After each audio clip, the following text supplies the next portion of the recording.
I will promise you this, that if we have not gotten our troops out by the time I am president, it is the first thing I will do. Officials say 31 U.S. Special Operation troops and 7 Afghan commandos have been killed in a helicopter crash. It is the single deadliest incident for U.S. forces during the decade-long war. How would you define winning in Afghanistan right now as you're looking at it as a candidate? My point is the experts and their advice and their input would be the basis for me making that decision. Governor Romney, that raises the question, if you were President of the United States, would you need to go to Congress to get authorization to take military action against Iran's nuclear facilities?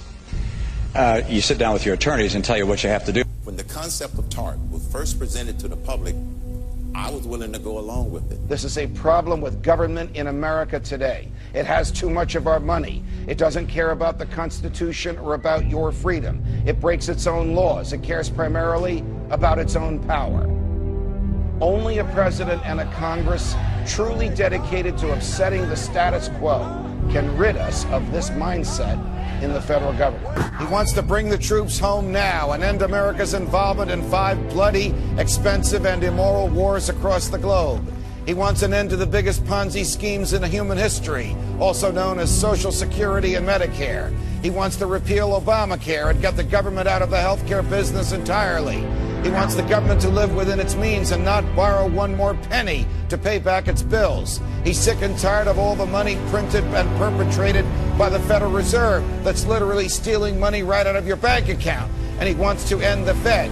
And if this champion of personal freedom were able to persuade Congress and the American people of the virtues of limited government, and that it's the only moral and practical solution for a free people and a free society, guess what your income tax bill would be? 0. Congressman Paul, you've just proposed eliminating the Departments of Commerce, Education, Energy, Interior, Housing, and Urban Development. You say it'll save $1 trillion in 1 year. Do you think the drone war that this administration is waging is illegal? Yes, it is. It's illegal under international law, and there's no authority in our Constitution that we can just willy-nilly drop bombs on anybody that we want. We kill innocent people this way. I wouldn't wait for my generals. I'm the commander-in-chief. I make the decisions. I tell the generals what to do, and I'd bring them home as quickly as possible, and I'd get them out of Iraq as well, and I wouldn't start a war in Libya. I'd quit bombing Yemen, and I'd quit bombing Pakistan. If you can't grope another person, and if you can't x-ray people and endanger them with possible x-ray, you can't take nude photographs of individuals, why do we allow the government to do it? We would go to jail. It's time for the American people to stand up, shrug off the shackles of our government at TSA. There's no authority in the Constitution to do so much of what we're doing. There's no authority for them to run our schools, no authority to control our economy, and no authority to control us as individuals on what we do with our personal lives. There is no authority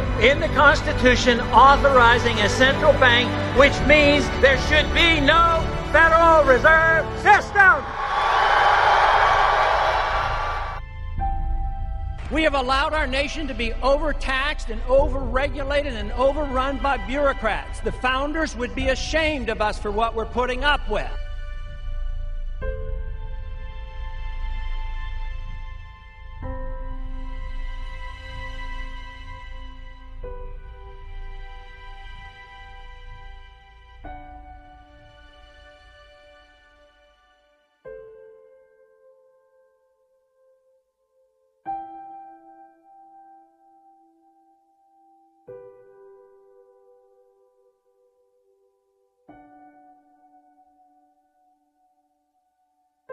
What happens if my concerns are completely unfounded?